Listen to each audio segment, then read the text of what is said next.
last time we did a webinar, we had people from all over the world, which was pretty exciting. So I'm just going to wait till we get a few more people in, and then we'll get started. Yvonne in Dublin, Letsili from Pretoria, Hélène from Switzerland, back to France next week while she gets around, Rona from Free State, Anita from Durban. Oh, Denise from Mauritius. You'll have to meet our Lynette, who's also in Mauritius. Andrea, hi Andrea. Oh, Garden Route. Rosa's in Spain, Pia's in Denmark. It was lovely to see you at the Zoom Cafe, Pia, yesterday, riding your bike through Copenhagen, I presume that was. Delicia's in Bloemfontein. There's Subi, hi Subi. Friendolin from Rudaport. Oh, there's Joanne. Hi, Joanne. She was at our coffee meetup this morning. That was lovely to get to know you a bit, Joanne.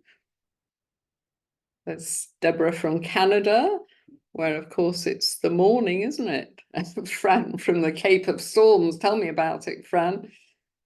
4 o'clock this morning, an almighty crash outside our front door. Of course, husband had to investigate, even though it was 4 o'clock in the morning and pitch dark and swirling away. He had to go out and discover what was going on. So yeah, it's hectic. Jan from the UK, Merlin from Mossel Bay. Okay, guys, I'm going to get started. I've got Sue here, my co-host. I don't know if we have to let people in or if I've somehow set it so that everybody can get in, Sue, but I know you'll keep an eye on that because I'm going to go to our slides in a minute. So we've got Hayley and Linda. Let me get started. A lot of you on here know me already, but if you don't, then I'm Janet Gorond. I founded Tribe Sober in 2015. And the first thing I want to say to people that have come to this webinar is well done for being here, because that's often the hardest thing of all, isn't it? To accept that you've got a problem with alcohol and then to find something, anything like this, where you get information and to register for the webinar and then to actually turn up, because nothing's going to change if you don't turn up. So thank you for being here. And my objective for today is to share lots of useful content with you. So whether you're still contemplating changing your relationship with alcohol or whether you're in early sobriety, I just want to give you information which will inspire you. And at the end of this webinar, I want you to feel motivated, inspired, and driven to take action, some kind of action. So that's my personal objective for this hour that we're going to spend together. So I would love you to write in the chat, what's your objective? Why are you here? I'm very pleased that you are, but why are you here? And what would you like out of this time we've got together? So, oh, I see Dana's there. Hi, Dana. Lovely to see you. So I am going to share my screen. Here's the presentation. So how to quit drinking and start living. So in case any of you don't know me and are wondering who is this woman anyway, then I thought I'll introduce you and tell you why I'm qualified to run this webinar. This is my drinking career for you. I went from social drinking to self-medication to dependency over my lifetime. And it's a fairly typical journey. And I spent 10 years trying and failing to moderate because I couldn't imagine what my life would be like without alcohol. I didn't even want to contemplate it. I thought I'm a strong person. I usually achieve what I want in life, so I'm going to control this stuff. But of course, I'd already crossed the line into dependency, and looking back and with what I know now, I know that was hopeless. But I spent 10 years in that place, and it was a dark place. It was the whole of my 50s, really. Looking at the big picture, I drank for 40 years, and now I'm nearly 9 years sober. In fact, my soberversary is next month, May the 23rd. And apart from all the drinking, I'm a qualified recovery coach and I am a training and development professional. So I had a corporate career before I retired and got into even more trouble with my drinking and decided to make a change. My entire sorry tale is on our very first Tribe Sober podcast. So if you want all the gory details, then have a listen to that. But in a nutshell, looking back, I had 3 wake-up calls. At the age of 25, I passed out in my bath in an alcoholic blackout and I nearly drowned. I had to be resuscitated by the emergency services. And it was sheer chance that one of my flatmates realized that I disappeared in the bathroom and locked the door and decided that having a bath would be a good idea, even though I was completely blacked out. So that was a wake-up call, but I didn't treat it as a wake-up call. In fact, we turned it into a bit of a funny story. Have you heard about Jana and her bath? What an idiot, how funny, what a legend. So that just passed me by, really, even though I ended up in hospital. Of course, I should have got help at that stage because already one of the red flags of being alcohol dependent is when you don't have an off switch. And even at that tender age, once I started drinking, I couldn't stop. So that's why I ended up in a blackout. And then things went on, still drinking always, but a very functional alcoholic. I kept the show on the road, got married, built a career. But at the age of 55, I got breast cancer. And with all we know now, the evidence is out there. There's a very strong link between heavy drinking and breast cancer. Even after a year of chemo, radiotherapy, mastectomy, everything that goes with breast cancer, I still didn't stop drinking. I even asked my oncologist, I said, do you think I should change my eating? Should I just eat organic food? And should I stop drinking alcohol? And I still remember he said, you know, my dear, there's nothing wrong with the odd glass of wine. But to my alcohol dependent brain, that meant you can go right back to your bottle of wine every night and just carry on. So I did. And it wasn't until the age of 63 that I actually had another wake-up call, which came in the shape of a 6-hour walking, talking blackout when I woke up on a Sunday and I couldn't remember a big portion of the previous day, even though I'd been functioning. I'd been walking and talking, and I hadn't apparently appeared particularly drunk at all. But that really frightened me because I think the breast cancer proved to me finally that I was damaging my body. But the thought that I was damaging my brain in getting older, I thought that was it. So I said to my husband after that weekend, I said, that's it, I'm done with alcohol, I've got to quit. And to be fair, he didn't say, oh my God, I've heard that before. He said, you've never said that before. You've always said, oh, I'm going to cut down a bit. I'm going to try and moderate. That was the first time that I'd finally accepted I had to quit. And that is a big step forward. So if any of you are stuck in that, trying and failing to moderate, please just do yourself a favor, accept that you need to stop and life will improve immeasurably. Mine certainly has. So then I got sober. I won't tell you the whole story about how I got sober, but basically I educated myself. There's so many amazing books and podcasts around these days. I built my personal toolkits. And most importantly of all, I found my people. And it took a while to find my people because I started with AA, didn't know where else to go. And I went to a few different meetings, but I couldn't quite find my people. They were quite male orientated, the classes I went to, and there were a lot of people there that were much further down the line than me. They were drinking in the mornings, they'd lost everything, some of them. I ended up leaving those meetings thinking, maybe I'm not that bad, I'm not like them. So that was counterproductive for me, but I knew that I had to do something. So I carried on looking, and finally I went to a workshop in London. There were just ladies there, and they were all kind of ladies with good jobs, nice families, and they were sinking a bottle of wine a night and knowing that it's just not sustainable.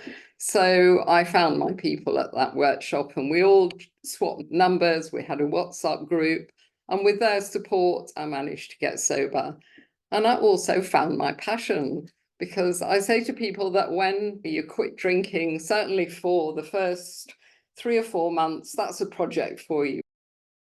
You really have to give it your all, put everything into your sobriety journey. But when you start to nail that, you need something else, because we end up with a lot of time on our hands when we don't drink. So you need to look around and find some kind of project, some kind of passion, some kind of hobby. So I found my passion, which was Tribe Sober. And because my background is in training and development and coaching, I designed and facilitated workshops called How to Quit Drinking, or New Beginnings. I'm just seeing the slide there. That's what I used to call it. I did lots of media to put the word out there. Certainly here in South Africa, they were quite interested in this mad English woman that was proposing that you don't drink. So I got a lot of attention, which was useful for building a tribe. And then we built our membership. And then I think it was 4, maybe 5 years ago now, I started podcasting. So we have more than 200 Tribe Sober podcasts. They come out every Saturday. So if you haven't discovered them yet, then please have a listen. So I thought today, I love webinars personally, so I'm quite excited to be doing my own, but I go to quite a lot. And as you will know, if you do as well, the usual formula is people share useful content, because I love learning new stuff. So I go to these webinars and I watch and I learn, and it's all quite interesting. And I'm usually quite inspired by whoever it is that's doing them. And then at the end, they come to whatever they want to promote.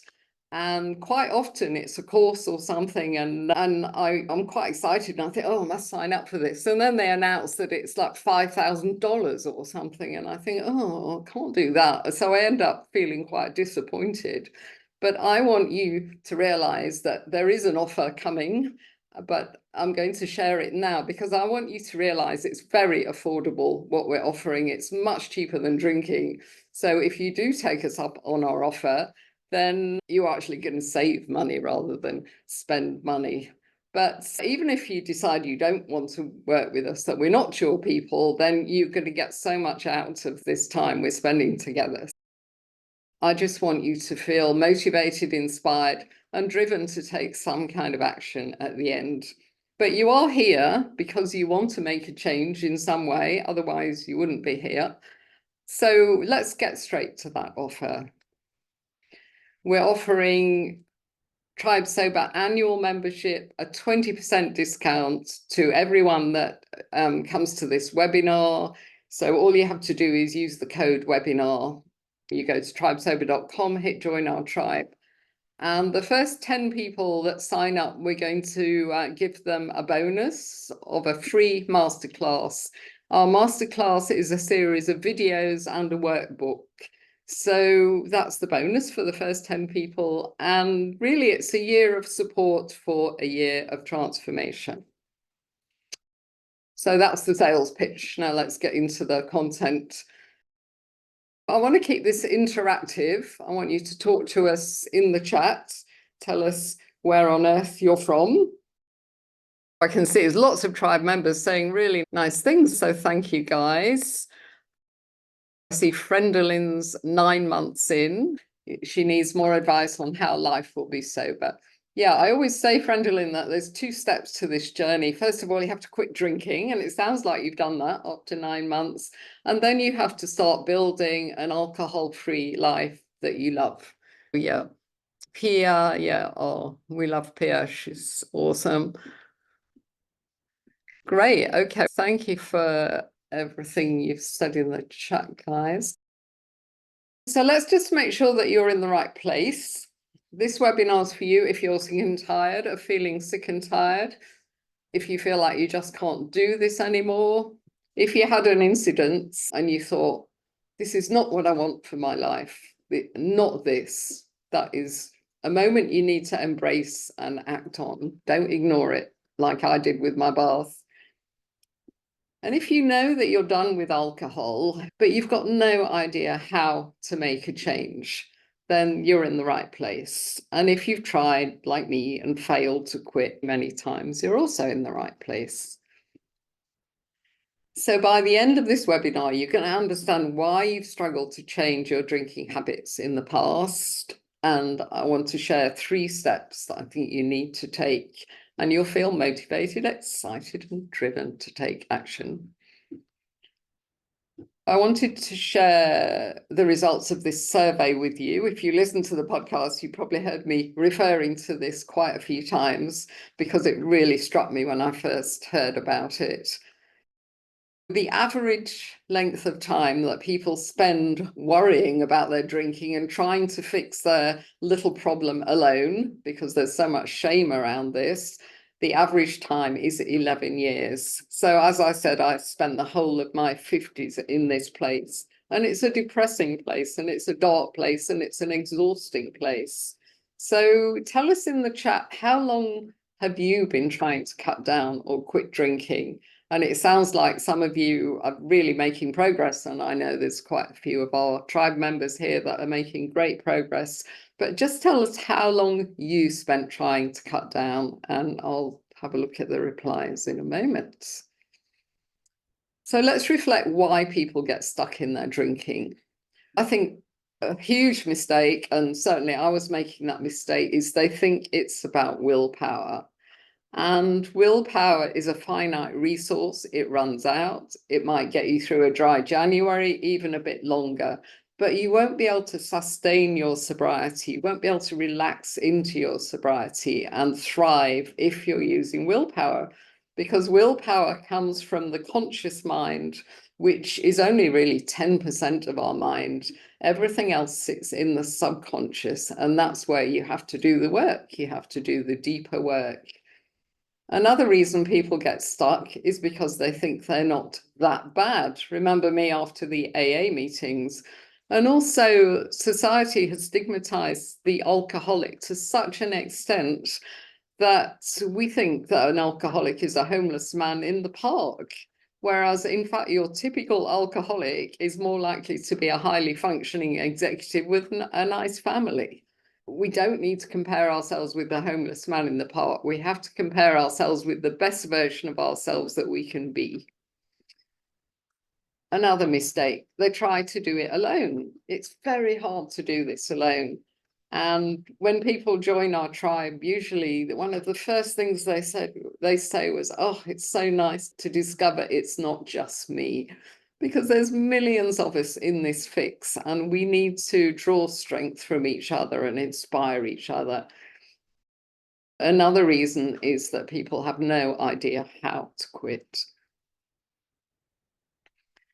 So why have you been stuck? I'm going to have a look at the time span that you've been stuck for. So any reasons why you think you got stuck? Let's have a look. Okay, so Rona, certainly, if you've got addiction in your family, that is a real wake-up call, isn't it? And you don't want to go down the same path. Yeah, my experience shows me that people that have got alcoholism in the family, they go one or two ways. You know, they avoid it completely, or they think, oh, it's fate, I'm going to end up like my family members. But there is an opportunity, of course, to break that pattern. And I always say that, yes, genetics are like a gun, and you have been born into that. So you've got the gun, but it's your lifestyle that's the trigger, and you don't have to pull that trigger. So let's have a look. You were stuck because depending on willpower, couldn't do it alone, became a habit I couldn't break. Loneliness is a big one. You end up making a relationship with the alcohol. I didn't know who I'd be. That's interesting. Oh, hi, Jen. Lovely to see you here. Yeah, it's tied up in our identity, isn't it? I always used to think I was a party animal, and now I realize I'm an introvert. So we get to know ourselves when we ditch the booze. Yes, Ellen was saying moderated for the last 5 to 6 years, 8 years. Yeah. Oh, thanks, guys. Yes. So it's really underlining the strength of that survey. So let's just think about the subconscious for a moment, because this willpower thing, so many of us think we can do this by willpower. I like this image of our mind as an iceberg. Only 10% of it is our conscious mind, and that's where willpower lives. Whereas 90% of our mind is subconscious, and that is such a powerful part of our mind. It works 24/7. It's processing all our experiences of the day. What happens is we end up with this inner struggle because we wake up with a hangover. Conscious mind said, oh, you've got to do something about your drinking. And then the subconscious mind chips in and says, but you're going to lose all your friends. And how are we going to socialize? How are we going to relax in the evening? What are we going to do? How are we going to watch a sunset? How am I going to go to a music concert and enjoy it? All these things come out of our subconscious because they're very deeply held beliefs. And if you are having that inner dialogue, that struggle, it means that your subconscious is still running the show, and that's what you have to work on. So let's look at these 3 steps that I've identified. So mindset, we're back to the subconscious again. Your subconscious is full of limiting beliefs, and that's what you've got to work on. And our brains quite simply get hijacked. The marketing is everywhere. We live in such an alcoholic society. We think it's completely normal to drink. Those of you that are trying to change will find that you're the center of attention sometimes because you don't drink, because it's so normal to drink. But the marketing is everywhere. It's relentless. They get us when we're teenagers, and then they capture us as a lifetime customer. And even when you get into retirement, it's still there. And in fact, the group of people, the age group that drink the most, that have the most problems, are the so-called baby boomers, and that's people like me, the older people, because it's such a deeply entrenched habit. We've been doing it for decades. It feels completely normal, so it's very difficult to change. But that doesn't mean it's impossible by any means. So how do you do that? How do you change your mindset? Change it by looking at the facts. Remember when I said how I got sober? I educated myself. And Roz, who is in this webinar somewhere, hi Roz, I'll never forget her podcast interview, because she said that she treated sobriety like a job. And so treat it like a research project, treat it like a job. One of our American members, Lisa, who is also here, she got her first soberversary, and she shared some tips on our Zoom cafe. And she said her first few months of sobriety, she obsessed over sobriety, and she just immersed herself in all the information she could find. And there is so much information out there these days, good information.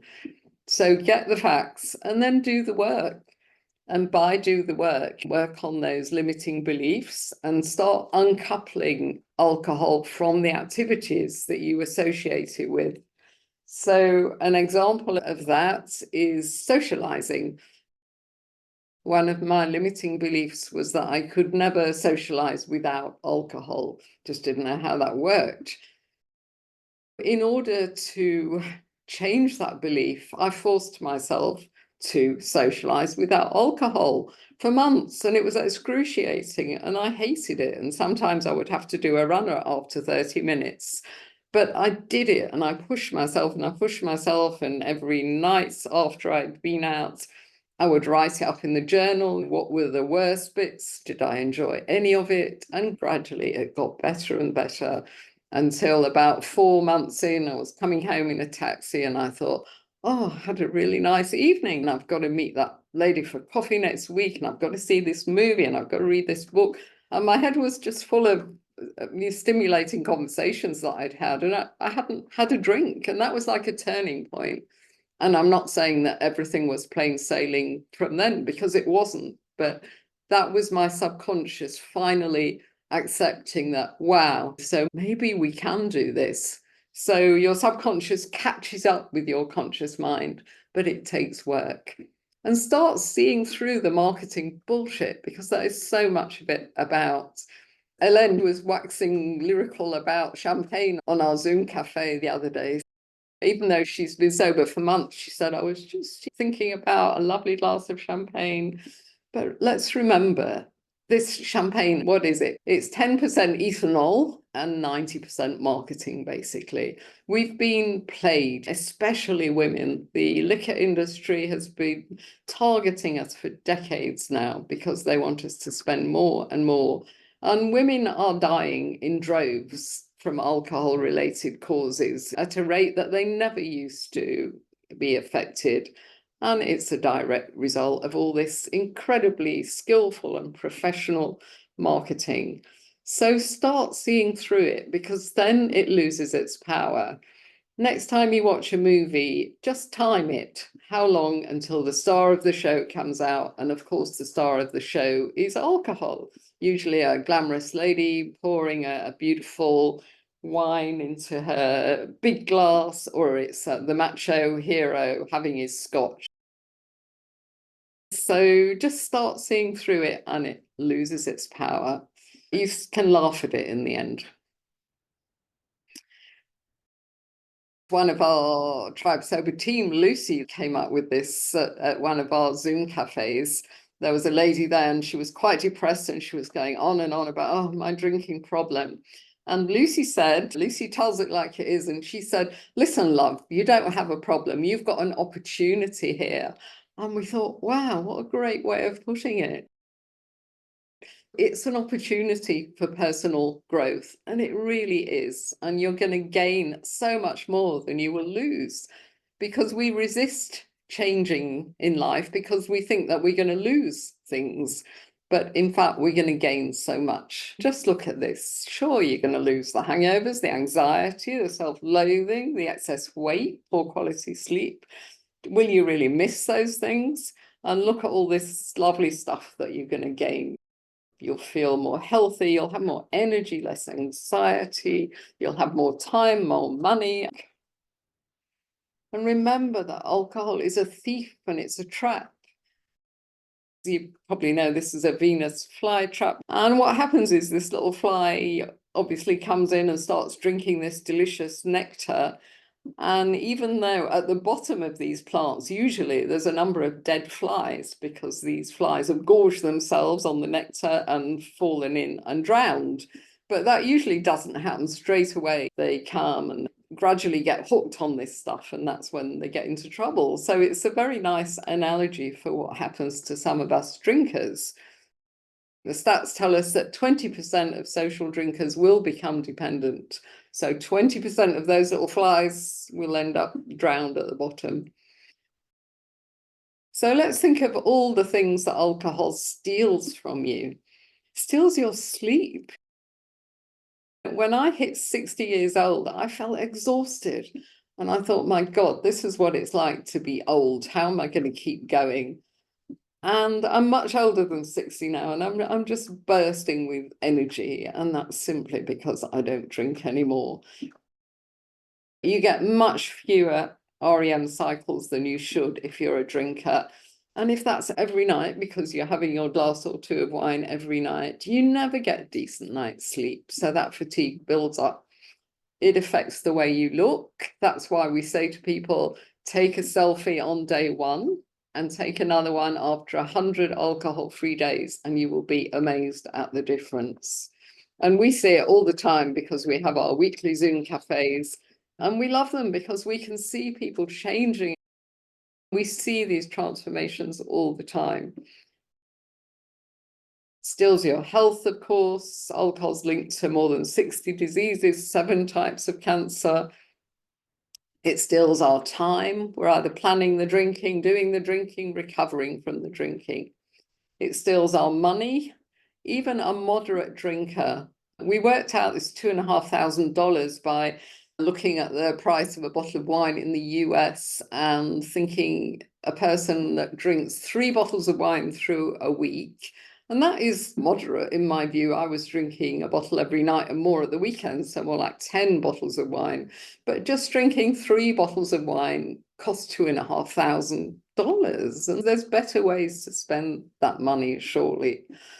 So it steals your peace of mind because you've got this internal dialogue going on. Anxiety gets worse. Drinking alcohol is like pouring gasoline on your anxiety. And it steals your energy and motivation, and it traps you in Groundhog Day, and your life doesn't evolve as it should evolve. Because if every morning you wake up with a bit of a hangover and you think, I'm not going to have wine tonight, it gets to 5 o'clock, you're feeling a bit perky by now, and you think, oh, I think I'll just have one cheeky glass of wine, and there you go again. So it's the same old. So that's all the things that it steals from you. I wanted to ask you at this point, how do you feel at the prospect of ditching the booze? What are you afraid of? And those of you that are already sober, perhaps you could cast your mind back to what you were afraid of, because it's quite interesting to analyze what holds us back from making what is a very logical decision. I'm just going to peek into the chat again. Oh, hi, Lisa.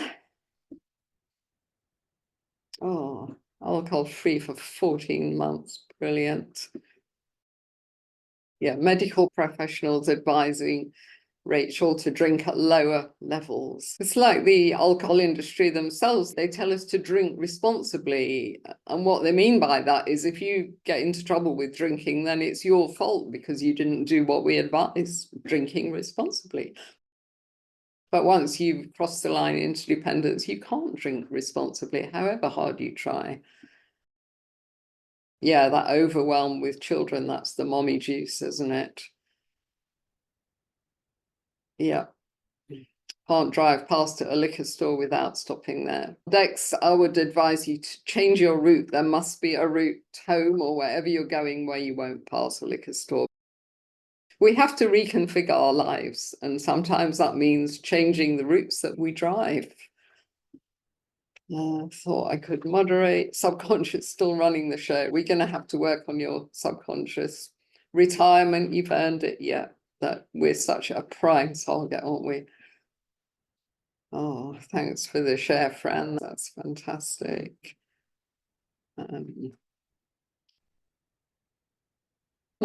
Lovely. Just try it. I used to go to some social events absolutely full of dread, thinking, oh, this is going to be awful because I'll be the only one not drinking. And then amazingly, you have a really nice time. So well done, you. Well done. I remember talking to you back at the beginning and you were full of trepidation, and now look at you. Yeah, more lunch socializing's great. Yeah. I do lots of breakfasts out rather than dinners. Oh, yes, Lisa, negotiating with yourself. That's the making rules. Yeah. Yeah, working out how much money you waste is a very good exercise. So Merlene, I think we're coming into the fears now. She was worried about not being fun anymore. Oh, how can you say that, Merlene? You're such a lot of fun, you on your Harley Davidson.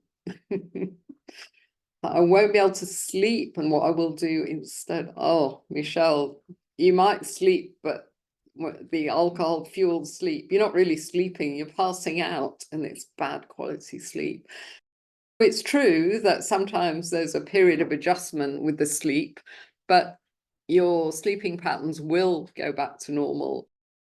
I used to sometimes be awake till 3 o'clock in the morning in early sobriety, but I would just read books and I'd be reading quick lit for hours, and eventually it goes back. Terrified of losing my relationship. You've got to tell people that you care about how important this is to you and that you need their support. And if they are decent people that you need in your life, they will support you. Ros was worried about being bored, not fitting in, afraid I'd never feel good again. Yeah, that's ironic, isn't it, Lisa? That if you're not drinking, people say, "Oh, have you got a problem then?" Like to know about the bit crossing the lines of dependency. I guess, Claire, that's when we can't stop. If we're not alcohol dependent, then we can moderate. And once we cross that line, then we can't. And that's when we start making the rules and struggling. Afraid of facing up to hard truths. That's interesting. But in fact, when we do face up to the hard bits of life, that's when we develop more as people, I think. Afraid of feelings, Bontley. Yeah. Bontley is absolutely thriving in her sobriety now. Rona's determined to get this thing out of her life. That's what I like to see. Wow. Thank you, guys. I'm going to look at those more later, but thank you for all the participation. Let's press on with our 3 steps. So mindset, you're going to work on your mindset. So you've got the kind of intellectual bit, and then why I asked you about how you feel just then is because step 2 is about emotions, because of course emotions drive our behavior. But you can rewire your brain with emotion. There's so much exciting stuff going on in the neuroscience field. If you recognize this as an opportunity and you get curious and you get excited, then you are rewiring your brain. And we need to live fearlessly and feel all the feelings. I'm quite a fan of Glennon Doyle, who I'm sure you all know. She says, we're not here to be happy. We are here to feel all the feelings, to experience the richness of life, the good and the bad. And when we're drinking, we're numbing out those feelings. And you can rewire your brain by not drinking.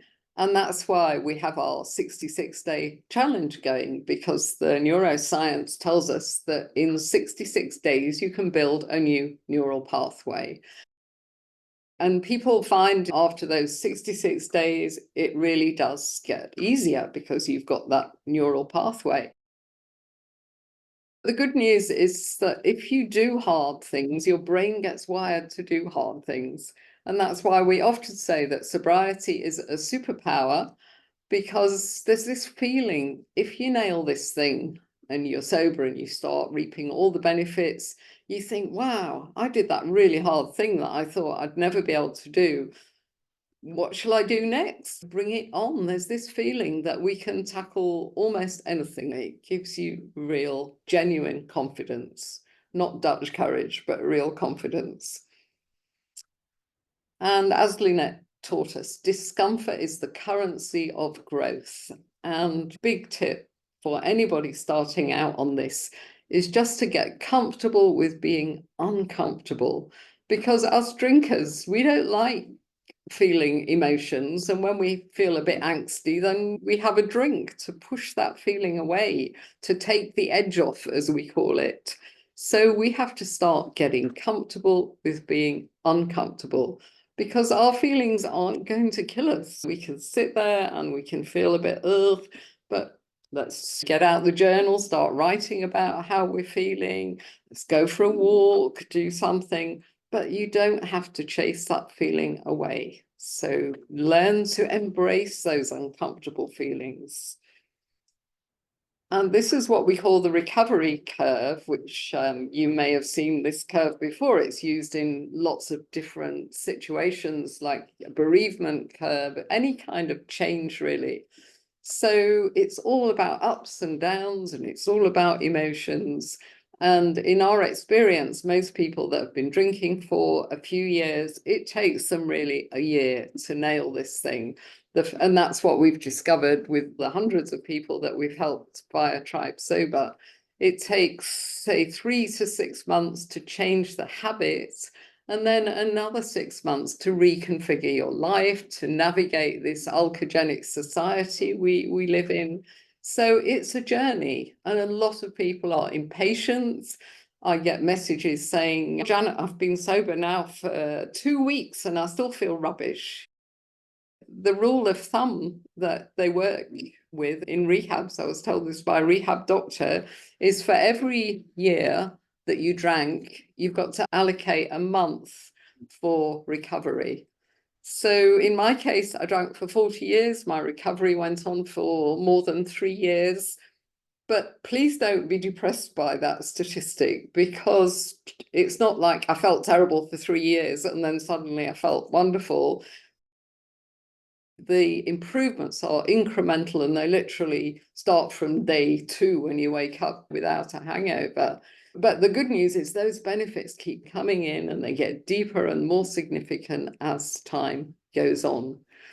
So don't be impatient. Remember, you're going to go up and you'll go down, and gradually your sobriety will stick.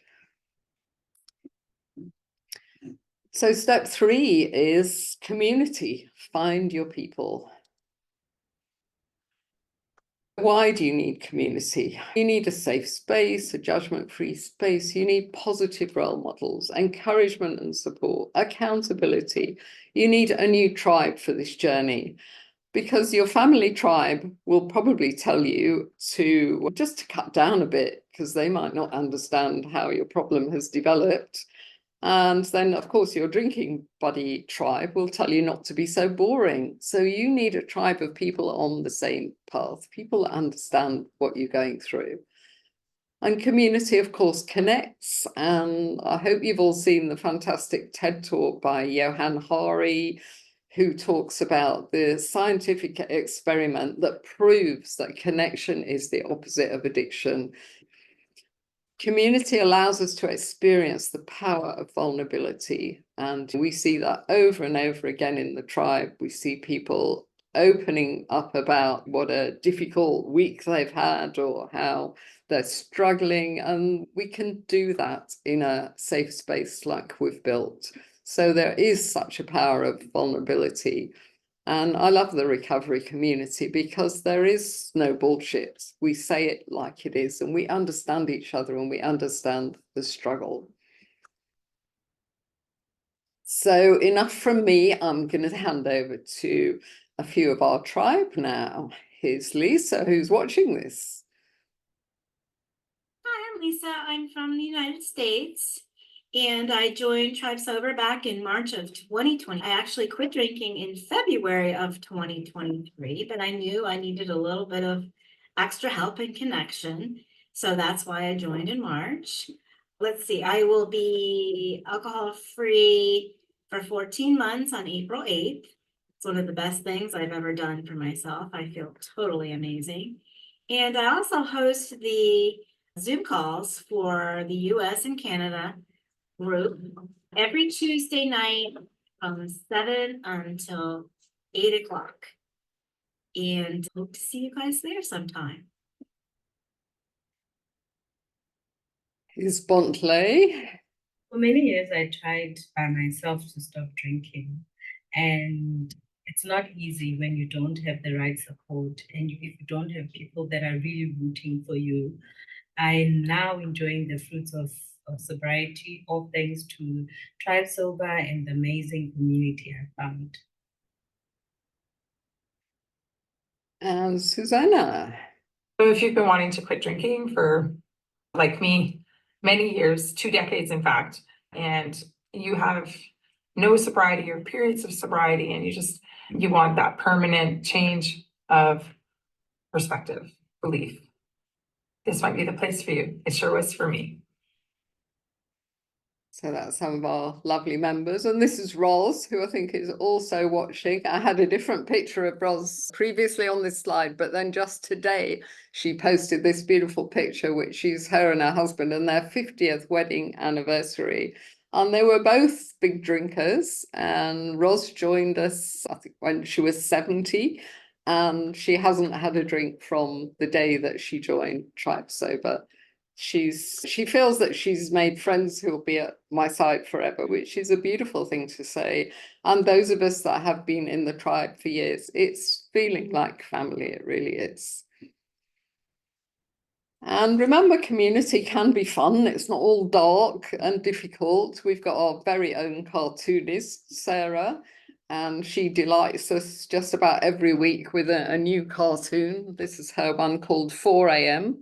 So those of you that were drinkers will remember this 4 a.m. wake-up call when you feel anxious. That's when all the alcohol's leaving your system, you feel like vomiting, and you start worrying, and sometimes you start doing those "Am I an alcoholic?" quiz. And then you're looking for reassurance, just like she says that, oh, you should probably cut down a bit, because then it means that basically you can just carry on. So she says, okay, great. And I just love the cat in Sarah's cartoon. It's always very understanding expressions on the cat's face. Sarah also wrote us a little testimonial here, and she wasn't sure that the tribe would suit her because she's a bit of an introvert. But to her best surprise, she was soon all over the groups and enjoying the chats, information, and ideas. And now she's 2 years sober, thriving in her sobriety. So thank you, Sarah, for everything you do. The question is, are we your community? We're just 400 members because we have a churn. People join Tribe Sober, they get sober, they leave. Some people join Tribe Sober and they decide it's too much work. They actually can't do this. They're not ready to do this and they leave. So we have a churn. But something like 25% of our community are already sober. And those beautiful people, they stick around. They want to pay it forward because they're delighted with the benefits of sobriety. So they stick with us year after year. And that's how we've built such a core of wonderful, inspirational members. So because we're only 400 people, we can give people personal attention to stay on track. Sue, who manages our membership program, I swear she knows just about every member because she talks to people when they come in, she helps them to navigate the membership, and we make sure that there's no membership overwhelm, because I've joined memberships and there's so many courses they want you to do and things to learn. It's all too much. So we're very conscious of that overwhelm and we guide you through it. And we help you to build a beautiful alcohol-free lifestyle. I always say that recovery is 10% not drinking and 90% doing the work. And what we do in Tribe Sober is we take you on a journey of transformation. Rather than think about the journey and how difficult it'll be, think about the destination. And I've put this picture there to remind me to mention the fact that when I booked my last holiday, I wasn't thinking about how, oh, I'll have to get up really early, get myself to the airport, stand in queues, get on a plane and then change to another plane. And then when I get over there, I have to get a boat to the eventual destination and it'll be really late when I arrive. I wasn't thinking about that for a second when I booked that holiday. I was just thinking about this sun-drenched beach because that's what I wanted. So what I'm saying to you is think about the destination, the alcohol-free lifestyle that you're aiming for, because I'm a trainer and I could easily have spent this entire webinar talking to you about, oh, our programs and the training course, and we've got this checklist, and then you'll have to watch that video. But I'm resisting that, even though it's what I love talking about, because I want you to think about the destination, because your destination is, of course, a happier and healthier lifestyle. You're going to look better, you're going to feel better, you'll have better relationships, you'll have more energy, more motivation to find out who you are and what you really want to do in life. So now you've got two choices. You either do nothing and stay stuck in that struggle place, maybe another 11 years. But remember, your life's going to either stay the same at best and your drinking will get worse, or you can enter our space of transformation. I never used to call Tribe Sober membership a space of transformation, but I have seen so many people change their lives over the 8 years that I've been running Tribe Sober that I've got no qualms about saying we are holding a space of transformation, and that's what we're inviting you into. So come and begin this life-changing journey and become the person you were meant to be. And yes, it's going to be hard. We never lie to people because most of us here can remember how hard it was for ourselves. There will be a period of adjustment. It'll be hard for a few months, but be curious, listen and learn, and we will get you through. It's so much harder to keep drinking, become more dependent, more isolated, more anxious, and put your health at risk. That is much harder. And wouldn't it be worth it to be alcohol-free without feeling deprived, to break free from the guilt, the blame, and the shame cycle, to end the struggle and begin to love yourself again, and to wake up full of energy and joy? So we're inviting you into our place of transformation. You'll find a safe space, others on the same path, all the knowledge and tools you'll need, connection and inspiration from people at all stages of the journey. And hundreds of our members have changed their lives.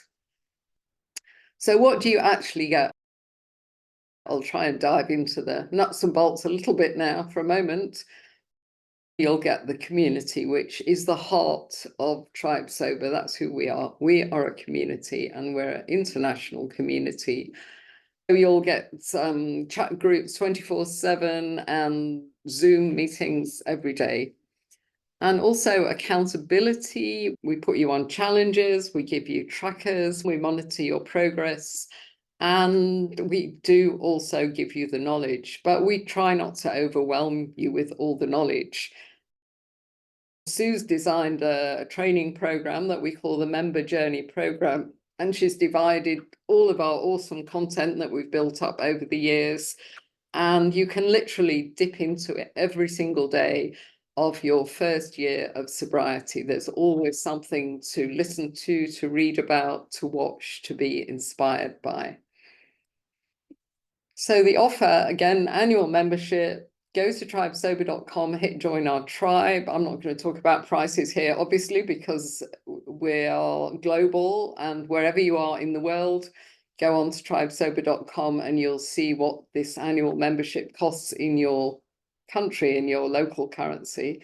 And you can get the 20% discount by using code webinar and a bonus masterclass for the first 10 people to sign up. So what you're buying is a year of support for your year of transformation. And why annual? Because yes, we've got monthly, and of course you can sign up as a monthly member, but we want you to commit to that recovery curve that I showed you, because it's easy to stop drinking, but it's not so easy to sustain your sobriety over those first few months. So allocate a month of recovery for every year that you drank. And we don't want you to just sign up and be a member. We want you to succeed. We want to put you in success stories. And we need you to stay connected for a year to make your sobriety stick. Because we do find quite a lot of people, they'll get sober 3-4 months in, they'll say, oh, thanks for everything, I'm fine now. And they go off and they don't connect with us anymore. And then they come back because they say, oh, I do need the community, I need to stay connected. So remember, we want you not only to quit drinking, but we want you to build an alcohol-free lifestyle that you love.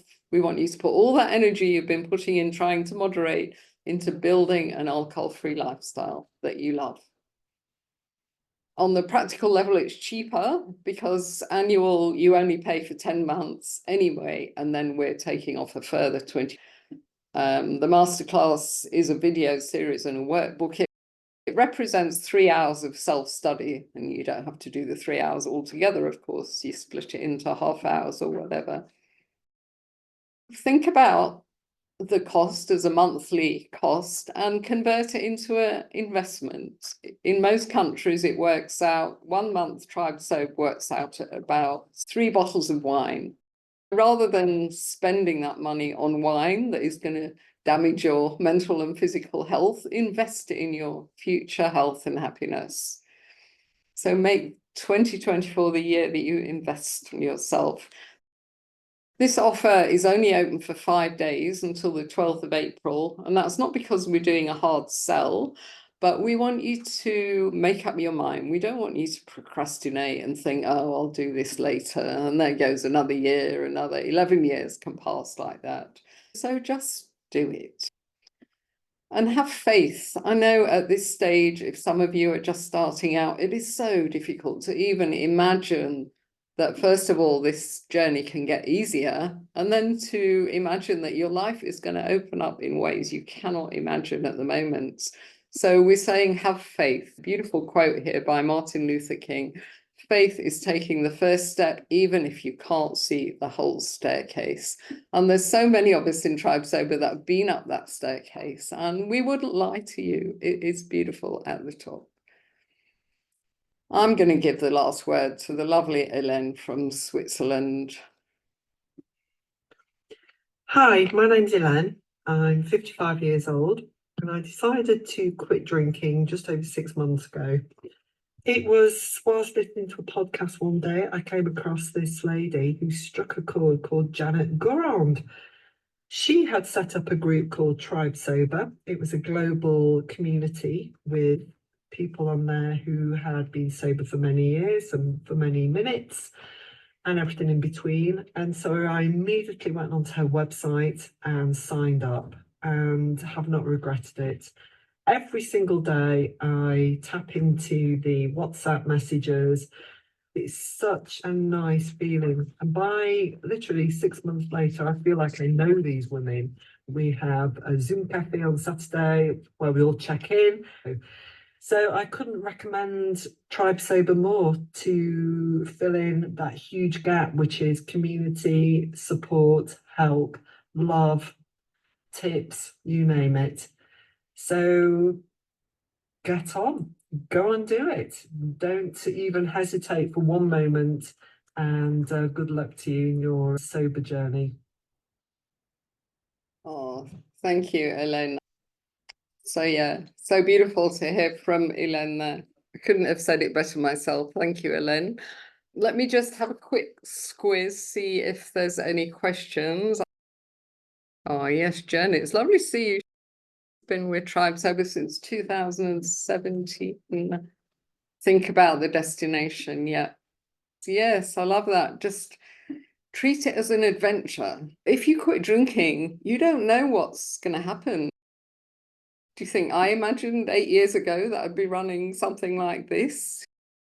Your life is an adventure if you quit drinking. And what's not to like about having a new adventure in life? Oh, here we are. What does joining the tribe entail and what support does it offer? Tirona, I hope I'm saying your name correctly. Do go to tribesober.com and click on join our tribe, and it's all there. It will tell you exactly what support it offers. But in a nutshell, we're a community and we will support you on your journey all the way. Oh, yeah, you weren't expecting to see your lovely anniversary photo, were you, Roz? That's hot off the press. Okay, I'll just touch on a couple of questions that we do get asked quite a lot. People say, I'm very busy. I haven't really got time to do all this work that you talk about. But to those people, I say the heart of Tribe Sober is the community. So to join the community and to go to 1 or 2 Zoom chats a week, to keep your eye on the WhatsApp groups, it doesn't take a lot of time, and you will learn so much from other people's experiences. So it really doesn't take a lot of time. And the thing to remember is that ditching the booze will save you so much time. And in fact, we have a lot of members that have got rather too much time on their hands these days. So they say, I've got all this time, I'm not sure what to do with it. And I wasn't sure either. That's why I ended up starting Tribe Sober. It was a little project to spend my time on. It will save you time. And it will also save you money, of course, because the other thing that people say to us is, I can't afford it right now. But really, it is more affordable than drinking alcohol, because it's something that we don't really notice when we're drinking. We always find the money, don't we, to have a drink, and it really mounts up. $2,500 for a very moderate drinker. So a heavy drinker would be spending 3 times that. And a lot of people say, I know that I should do this and I'm definitely going to join at some point, but I don't quite feel ready yet. I just can't bear the thought of not drinking, frankly. I say to people like that, join, just watch, listen and learn. Just read the messages. You don't have to participate and you'll get inspired, because we've got at least 100 people that are thriving in their alcohol-free life, and you will be inspired by them and what you learn.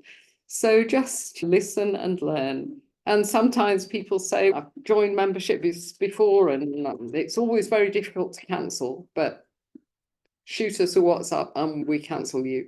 And thankfully, we don't have to do that a great deal. So we've made it super easy to do that.